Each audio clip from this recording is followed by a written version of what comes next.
Doctor Babasaheb आंबेडकरांचा, वंचित बहुजन आघाडीचा। आंबेडकर तू मागे पडो। जय जय जय जय जय भीम,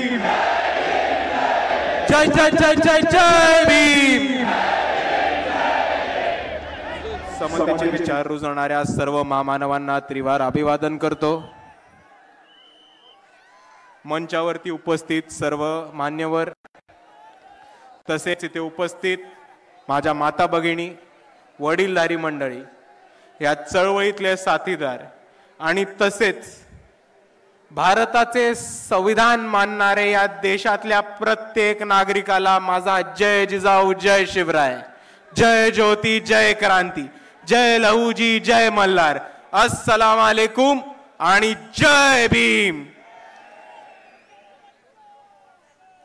2 वर्ष 11 महिने आणि 7 दिवस हे ड्राफ्टिंग कमिटीला भारताचं संविधान लिहायला लागले आणि 2 वर्ष 11 महिने आणि 17 दिवसांनंतर जेव्हा बाबासाहेब आंबेडकरांनी कॉन्स्टिट्यूएंट असेंब्ली समोर संविधानाचं त्यांचं ड्राफ्ट समोर ठेवलं, तेव्हा त्यांनी एक महत्त्वाचं भाषण दिलं होतं आणि ती तारीख होती 25 नोव्हेंबर 1949। आणि म्हणून 25 नोव्हेंबर रोजी ज्या विजनांनी, ज्या विचारांनी आणि ज्या विचारधारेने साहेबांनी संविधान लिहिलं होतं, त्या विचारांना, त्या विजनला आणि त्या विचारधारेला वाचवून ठेवण्यासाठी आणि त्याचा सन्मान करण्यासाठी वंचित बहुजन आघाडी 25 नोव्हेंबर रोजी शिवाजी पार्क वरती संविधान सन्मान महासभा घेत आहे। आणि मी आपल्या सर्वांना एवढं सांगतो की ह्याच्या पुढच्या प्रत्येक वर्षी वंचित बहुजन आघाडी 25 नोव्हेंबर रोजी शिवाजी पार्कला इतक्याच मोठ्या गर्दीने, इतक्याच मोठ्या ताकदीने, इतक्याच मोठ्या संख्येने दरवर्षी संविधान महासभा घेत राहील आणि आपल्या सर्वांना यायला भाग आहे। आणि हेच बोलत असताना बाबासाहेबांनी त्या भाषणामध्ये त्यांचे विजन मांडली होती, विचार मांडले होते आणि तशीच एक काळजी आणि पोटतिडकी मांडली होती। आणि बाबासाहेब म्हटले होते, it is certain that if parties place creed over country, our independence will be in jeopardy for a second time and it will be lost probably forever. We must be determined to defend our independence with our last drop of blood. याचा अर्थ हाच होतो की इकडच्या राजकीय पक्षांनी, इकडच्या सत्ताधाऱ्यांनी जर देशासमोर देशाच्या प्राधान्यापेक्षा वरती जात, जमात आणि धर्म ठेवला तर आपण आपलं स्वातंत्र्य गमवून बसू। ही परिस्थिती आपल्या सर्वांना समजून घेतली पाहिजे। आणि त्याच वाक्यामध्ये बाबासाहेब हे सुद्धा म्हणतात की आपली जबाबदारी आहे, ही आपल्या सर्वांची रिस्पॉन्सिबिलिटी आहे की संविधान वाचवणं आणि देशाचं स्वातंत्र्य आणि देशांचे इंटरेस्ट हे जातीच्या, धर्माच्या आणि जमातीच्या पुढे ठेवणं। पण आता देशात काय चालू आहे हे आपल्या सर्वांना समजून घेणं गरजेचं आहे मित्रांनो। 2014 मध्ये जेव्हा भाजप सत्तेत आली तेव्हा आम्ही ओरडून ओरडून, बोंबलून सांगत होतो की धर्मामध्ये, जमाती जमातीमध्ये, जाती जातीमध्ये तिढा निर्माण करून, भांडणं लावून, दंगल करून ही भाजप सत्ता उपभोगण्याचं काम करणारे आणि 2014 पासून 2025 पर्यंत आतापर्यंत जे घडले ते तसंच चालू मित्रांनो, हे समजून घ्या। 2025 ची स्थिती समजून घ्या। 2025 मध्ये Maratha versus OBC, Banjara versus आदिवासी, धनगर वर्सेस आदिवासी, मातंग वर्सेस बौद्ध, असं समाजामध्ये दंगली पेटवण्याचं काम, भांडणं पेटवण्याचं काम हे भाजपने आता सुरू केलेलं आहे। हे आपल्या सर्वांना समजून घेणं गरजेचं आहे। दुसऱ्या बाजूला परवाचीच घटना बघा, अरुणाचल प्रदेशची एक महिला होती, 18 तास तिला चायनामध्ये शांघाय एअरपोर्ट वरती चायनाच्या अथॉरिटीजनी, चायनाच्या सरकारनी तिला दाबून ठेवलं होतं। का? कारण ती अरुणाचल प्रदेशची होती आणि भारताचा पासपोर्ट वापरत होती आणि चायनाने म्हटलं की आम्ही अरुणाचल प्रदेशला भारताचा भाग नाही मानत आणि अरुणाचल प्रदेशच्या लोकांना भारताचा पासपोर्ट दिलेला चायनाला चालत नाही। ही वस्तुस्थिती समजून घ्या। 1 महिन्यापूर्वी भारताचे माजी सरन्यायाधीश भूषण गवई यांचे पुतळे जाळण्यात आले आणि यांच्या पुतळ्यांना चपला मारण्यात आल्या। हे कुठे घडलं तर न्यूयॉर्कच्या टाइम स्क्वेअर मध्ये घडलं। आणि आपण या दोन्ही घटनांचा अभ्यास करा मित्रांनो। जेव्हा त्या अरुणाचल महिलेला सांगतात की तुमचा भारताचा पासपोर्ट चालत नाही आणि चायना अरुणाचल प्रदेशला भारताचा भाग मानत नाही, आणि जेव्हा सरन्यायाधीश भूषण गवईंचे पुतळे जाळले जातात आणि त्यांच्या पुतळ्यांना चपला मारल्या जातात, तेव्हा तो फक्त एका महिलेचा किंवा भूषण गवईंचा अपमान नाहीये, तो एका आदिवासी महिलेचा आणि एका दलित माणसाचा अपमान नाहीये, तर तो भारताच्या न्याय व्यवस्थेचा अपमान आहे, तो भारताच्या संविधानाचा अपमान आहे आणि तो भारताच्या संविधानाचा आणि सॉव्हर्निटीचा आणि स्वातंत्र्याचा अपमान आहे। आणि हा अपमान आपण सहन करणार नाही होत, हे समजून घ्या मित्रांनो। पण हेच बोलत असताना दुसऱ्या बाजूला एक गोष्ट समजून घ्या की इकडे नरेंद्र मोदी स्वतःला 56 इंची छाती असलेलं म्हणतात, अमित शहा स्वतःला खंबीर खमक असे गृहमंत्री म्हणतात, पण हे दोघं सत्तेत असताना आज चायना अरुणाचल प्रदेशला भारताचा भाग मानत नाही आणि भारताच्या सरन्यायाधीशच्या पुतळ्याला चपलामध्ये मारल्या जातात। आणि म्हणून मी अमित शहा आणि नरेंद्र मोदींना आवाहन करतो की जर तुमची छाती खरंच 56 इंची असेल, जर तुम्ही खरंच खंबीर हिम्मतवाले आणि डरपोक गृहमंत्री नसलात, तर तातडीने चायनावरती ऍक्शन घेऊन दाखवा, फॉरेन पॉलिसीनी चायनाला सबक शिकवून दाखवा। आणि दुसऱ्या बाजूला ज्या ज्या भारतीयाच्या नागरिकांनी, ज्या ज्या एनआरआयनी भूषण गवईंच्या पुतळ्याला चप्पल मारायचा प्रयत्न केला, त्यांचे व्हिसा आणि पासपोर्ट रद्द करून दाखवा, मग आम्ही मानू की तुमची छाती खरंच 56 इंची आहे आणि मग आम्ही मानू की अमित शहा मध्ये खरंच दम आहे। नाहीतर तुम्ही समजून घ्या 5-25 चायना ऍप करून काही नाही होत। चायनाला उत्तर द्यायचं असेल तर ताकदीने उत्तर द्यायला लागणार हे आपण समजून घ्या। आणि दुसऱ्या बाजूला मोदी आणि अमित शहा हे एनआरआयच्या विरुद्ध आणि अमेरिकेत बसलेल्या एनआरआयच्या विरुद्ध ऍक्शन नाही घेणार, कारण हेच एनआरआय लोक आहेत जे भाजपला यूएसए मध्ये बसून भरघोस पैसा पोचवतात, हे आपण दुसऱ्या बाजूला समजून घ्या। आणि भारतामध्ये आणि अमेरिकेतल्या गोष्टी बोलत असताना परवाच एक रिपोर्ट आलाय की $3,30,000 हे आरएसएस नावाच्या अनधिकृत टेररिस्ट ऑर्गनायझेशननी यूएसए मध्ये स्क्वायर पॅटसन बॉक्स नावाच्या एका कंपनीला दिले होते लॉबिंगसाठी आणि यूएसए मधली निर्णय प्रक्रिया बदलण्यासाठी। आणि दुसऱ्याच बाजूला याच आरएसएसनी दिल्लीमध्ये 150 कोटीचं केशव कुंज नावाचं ऑफिस उभं केलं, हे आपण समजून घ्या। आता मला एक प्रश्न सांगा की जी संघटना जिची कोणती रजिस्ट्रेशन नाहीये, ज्याची कोणती नोंदणी नाहीये आणि जी भारताचं संविधान मानत नाही, ही संघटना $3,30,000 यूएसए ला कसे पाठवते? ही संघटना 150 कोटीचं ऑफिस दिल्लीमध्ये कसं बांधते? आणि जर इकडच्या सरकारकडे त्याची उत्तरं नसतील, जर इकडच्या इन्कम टॅक्स डिपार्टमेंटकडे त्याची उत्तरं नसतील, तर ही एक धोक्याची घंटा ही आपण सर्वांनी समजून घेतली पाहिजे। आणि हीच धोक्याची घंटा वंचित बहुजन आघाडीने ओळखली होती, म्हणून भारताच्या इतिहासामध्ये आरएसएसच्या कार्यालयावरती पहिला मोर्चा जर कोणी काढला असेल तर तो फक्त आणि फक्त वंचित बहुजन आघाडीने काढला होता। आणि हा मोर्चा काढताना आम्ही आरएसएसला 3 गिफ्ट देणार होतो।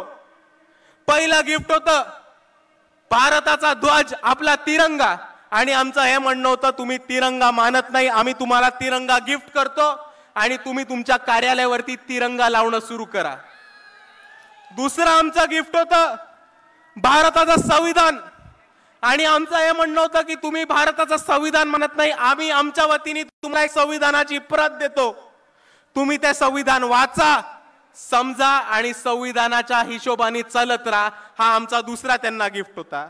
आणि नोंदणी नसलेल्या ह्या संघटनेला आमचं तिसरं गिफ्ट होतं पब्लिक रजिस्ट्रेशन ऍक्ट, हे सांगण्यासाठी की तुमची नोंदणी नाही झाली आहे, हे महाराष्ट्र राज्याचं पब्लिक रजिस्ट्रेशन ऍक्टची कॉपी आहे, ही वाचा, ही समजून घ्या आणि तुम्हाला ह्या पब्लिक रजिस्ट्रेशन ऍक्ट खाली स्वतःला रजिस्टर करून घ्या.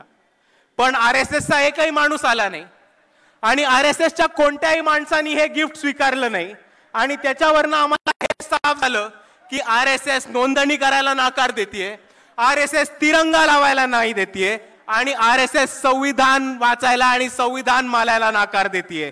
आणि जे संघटना या देशामध्ये संविधान मानत नाहीत, स्वतःला रजिस्ट्रेशन करत नाहीत आणि स्वतःला तिरंगा फडकवण्याची हिम्मत करत नाहीत, त्याला आम्ही दहशतवादी आणि टेररिस्ट ऑर्गनायझेशनच म्हणणार. आणि आपला जो मोर्चा झाला होता, आपल्या मोर्चा धास्ती RSSनी घेतलीये, आपल्या मोर्चाची धास्ती बरोबर RSSनी घेतलीये. नाव घेतलं नाही आपलं, बहुतेक घाबरत असतील, नाव घेतलं नाही आपलं, पण मोहन भागवतांनी बरोबर उत्तर दिलं आपल्याला. आणि ते काय म्हणाले की आमची नोंदणी ही आमची स्थापना ही ब्रिटिश काळामध्ये झाली होती, म्हणून भारत स्वातंत्र्य झाल्यानंतर आम्हाला परत नोंदणी करायची गरज नाही. आणि जर मोहन भागवतांना असं वाटत असेल तर त्यांना मला एकच गोष्ट सांगायची आहे की जर तुमची स्थापना ब्रिटिशांच्या काळी झाली होती आणि भारत स्वतंत्र देश झाल्यानंतर संविधान लागू झाल्यानंतर तुम्हाला स्वतःची नोंदणी करायची नव्हती, तर मग या देशात थांबलात कशाला? ब्रिटिशांबरोबरच निघून जायचं होतं ना. पण होती बसलात. आणि म्हणून मी RSSला एकच गोष्ट सांगतो कि इस देश में रहना होगा तो संविधान मानना होगा. बोला माझ्या बरोबर, इस देश में रहना होगा, इस देश में रहना होगा, अगर इस देश में रहना होगा. आणि दुसऱ्या बाजूला मोहन भागवत म्हणतात की आम्ही एक व्यक्तींची संघटन होत, आम्ही एक व्यक्तींची संघटन असल्यामुळे आम्हाला रजिस्टर करायची गरज नाहीये, आम्हाला नोंदणी करायची गरज नाहीये. आणि म्हणून मला इकडच्या न्याय व्यवस्थेला एकच प्रश्न विचारायचा आहे की जर 5 लोक, 5 व्यक्ती एकत्र येऊन एक संघटन बनवत असतील, उदाहरण घ्या तर मी आहे, माझ्या बरोबर चेतनदादा आहिरे आहेत, सागरदादा गवई आहेत, स्नेहलताई सोनी आहेत, तय्यबभाई जफर आहेत, शमीबाताई पाटील आहेत. आम्ही 5 लोक एकत्र आलो, आम्ही एक संघटन बनवलं आणि आम्ही स्वतःला व्यक्तींचं संघटन म्हटलं, तर तुम्ही आम्हाला AK-47 आणि ऑटोमॅटिक रायफल ठेवू देणार आहात का? तुम्ही आम्हाला ऑटोमॅटिक वेपन्स ठेवू देणार आहात का? तुम्ही आम्हाला जिल्ह्यामध्ये, तालुक्यामध्ये संघटन बनवू देणार आहात का? तुम्ही आम्हाला जिल्ह्यामध्ये, तालुक्यामध्ये चंदा इकट्ठा करू देणार आहात का? आणि या चंदा इकट्ठा केल्यावरती आम्हाला टॅक्स माफ करणार आहात का? हे इकडच्या न्याय व्यवस्थेने आम्हाला सांगितलं पाहिजे. आणि जर या 5 गोष्टींना तुमचं उत्तर नाही असेल तर माझी तुम्हाला विनंती आहे की हेच नियम, हाच कानून आणि हेच संविधानाचे कलम RSSला सुद्धा लागू करा आणि RSS नोंदणी विरुद्ध करा. आणि हे नसेल करता येत तर RSS बॅन करा. आणि म्हणून मी म्हणतो RSS मुर्दाबाद, RSS मुर्दाबाद. आणि म्हणून मित्रांनो एक गोष्ट समजून घ्या की मोहन भागवत अजून एक गोष्ट म्हणते की आम्ही व्यक्तींची संघटन आहोत म्हणून आम्ही नोंदणी नाही करणार, आम्ही व्यक्तींची संघटन आहोत म्हणून आम्ही नोंदणी नाही करणार. तर त्यांना मला प्रेमाने एकच गोष्ट सांगायची आहे की भारताच्या संविधानामध्ये तुम्हाला व्यक्तींचीच संघटन रजिस्टर करायची असते, नोंदणी करायची असते. जर तुम्ही उंदरांची, मांजरांची, कुत्र्यांची, पक्ष्यांची, प्राण्यांची संघटना काढली तर ती तुम्हाला रजिस्टर करायची गरज नाहीये. आणि म्हणून तुम्ही स्वतःला माणसातले मानत असाल तर संविधानाप्रमाणे स्वतःला रजिस्टर करा. एवढं मी एक गोष्ट सांगू इच्छितो. आणि मित्रांनो म्हणून मी दरवेळेस म्हणत राहतो की या भारतामध्ये जर कोणी RSSला थांबवू शकणार असेल, जर कोणी BJPला हरवू शकणार असेल आणि जर कोणी मनुवादाला अंगावर घेऊन त्याला हरवू शकणार असेल तर ते फक्त आणि फक्त या देशातले आंबेडकरवादी आहेत, त्याच्यापेक्षा अजून कोणामध्ये दम नाही. आणि संविधानाचा सन्मान करायला, संविधानाचा गौरव करणारा आणि संविधानाची बाजू घेऊन लढणारा कोणता पक्ष असेल तर तो फक्त एकच पक्ष आहे, तो फक्त एकच नेता आहे, ते म्हणजे बाळासाहेब आंबेडकर आणि वंचित बहुजन आघाडी. आणि कोणताही मुद्दा असो, कोणताही आंदोलन असो, वंचित बहुजन आघाडी लढत राहतं. आमचा एक आमदार खासदार नाही, आमचा एक मंत्री नाही, संत्री नाही, तरी लोकांचे प्रश्न सोडवण्यासाठी, आंदोलन करण्यासाठी, मोर्चे काढण्यासाठी आणि या व्यवस्थेला घेराव घालून लोकांना न्याय मिळवून देण्यासाठी कोण लढत असेल तर ते फक्त वंचित बहुजन आघाडी लढतीये. लोकांचे प्रश्न सोडवण्यासाठी मुंबईमध्ये SRAच्या विरुद्ध मोर्चा काढणं, अडाणीच्या मिरिटाच्या विरुद्ध मोर्चा काढणं, प्रदूषणाच्या विरुद्ध मोर्चा काढणं, गायरांच्या विरुद्ध मोर्चा काढणं, कंत्राटी भरतीच्या विरुद्ध मोर्चा काढणं जर कोणी केलं असेल तर ते वंचित बहुजन आघाडीने केले, अजून कोणी करू शकलेलं नाही. दुसऱ्या बाजूला इथे उभं राहून बोलतो, त्यांच्या घरासमोर उभं राहून बोलतो की जेव्हा या मनसेनी मस्जिदीवरचे भोंगे काढायचा प्रयत्न केला होता तेव्हा मनसेच्या भोंग्यामधली हवा काढायचं काम हे वंचित बहुजन आघाडीने केलं होतं. जेव्हा टिपू सुलतान आणि औरंगजेबचे फोटो लावण्यासाठी इकडच्या मुसलमान युवकांना अरेस्ट करण्यात येत होतं, टॉर्चर करण्यात होतं, तेव्हा ही वंचित बहुजन आघाडी होती ज्यांनी टिपू सुलतानचा फोटो छत्रपती शिवाजी महाराज, छत्रपती शाहू महाराज, महात्मा ज्योतिबा फुले, डॉक्टर बाबासाहेब आंबेडकरांच्या फोटो मध्ये लावला होता आणि आम्ही या सरकारला चॅलेंज दिला होता. दुसऱ्या बाजूला हेच ते बाळासाहेब आंबेडकर होते जे औरंगजेबच्या मजारीवरती गेले होते आणि या व्यवस्थेला, RSSला आणि BJPला चॅलेंज दिला होता की इकडचे मुस्लिम पोरं तर फक्त स्टेटस ठेवतात, आमच्या स्टेजवरती टिपू सुलतानचा फोटो आहे, बाळासाहेब औरंगजेबच्या मजारीवरती गेलेत, तुमच्यामध्ये हिम्मत असेल तर आमच्या विरुद्ध ऍक्शन घेऊन दाखवा. आणि एका बाजूला अजून एक धर्मांध ताकद आहे जी बाळासाहेबांचा औरंगजेबच्या मजारीवरचा फोटो काढते आणि काय झालं की बाळासाहेबांचा तो औरंगजेबवरचा फोटो पुढे काढते. या कट्टर हिंदुत्ववादी लोकांना, या धर्मांध लोकांना मला एकच गोष्ट आठवण करून द्यायची आहे की तो कोरोना काळ आठवा, जेव्हा या महाराष्ट्रामधली आर्थिक परिस्थिती ढासळली होती आणि या महाराष्ट्रामधले सगळे मंदिरं बंद पडली होती, तेव्हा हे तेच बाळासाहेब होते ज्यांनी पंढरपूरमध्ये विठोबाच्या मंदिरावरती आंदोलन केलं आणि अख्ख्या महाराष्ट्रामधले मंदिरं चालू करून देणारे हिंदू नागरिकांसाठी सुद्धा बाळासाहेब आंबेडकरच होते. आणि म्हणून मी म्हणतो की आम्ही सर्वांसाठी लढतो. कोथरूड पुणे केस आपल्याला माहिती असेल, सोमनाथ सूर्यवंशींबद्दल काय झालं आपल्या सर्वांना माहिती असेल, पण पोलिसांना धारेवरती धरून, काळा कोर्ट स्वतः चढवून, कोर्टामध्ये जाऊन कोथरूड मधल्या त्या 3 मुलींना आणि सोमनाथ सूर्यवंशींना जर कोणी न्याय मिळवून दिला असेल तर ते फक्त बाळासाहेब आंबेडकर आणि वंचित बहुजन आघाडी होती. आणि म्हणून मित्रांनो मी एवढंच सांगतो की आम्ही लढणारी लोक आहोत, मार खाणारी नाही, मारणारी लोक आहोत आणि याच्या पुढेही लढत राहू. आम्हाला साथ हवी आहे तर फक्त तुमच्या सर्वांची. म्हणून मी माझे 2 शब्द थांबवतो. आपल्या सर्वांना माझा मानाचा जय भीम, जय श्रीराम.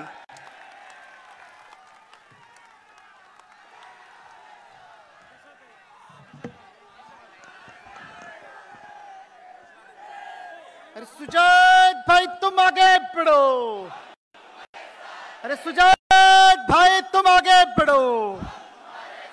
आदरणीय सुजात भाईंनी आपल्या भाषणात इथल्या असलेल्या संघवादी, मनुवादी आणि त्यासोबतच भारतीय जनता पार्टी आणि ज्या संघविरोधी विचारांच्या वृत्ती आहेत त्यांच्यावर तडाखे ओढलेले आहेतच. आणि नक्कीच इथे आलेले तमाम महाराष्ट्रातले भीमसैनिक, संविधानवादी हा मेसेज आणि ही कृतीची रेष आपल्या घरी नेतील आणि आपल्या गावापर्यंत पोहोचवतील. आणि जो लढा आणि संघर्ष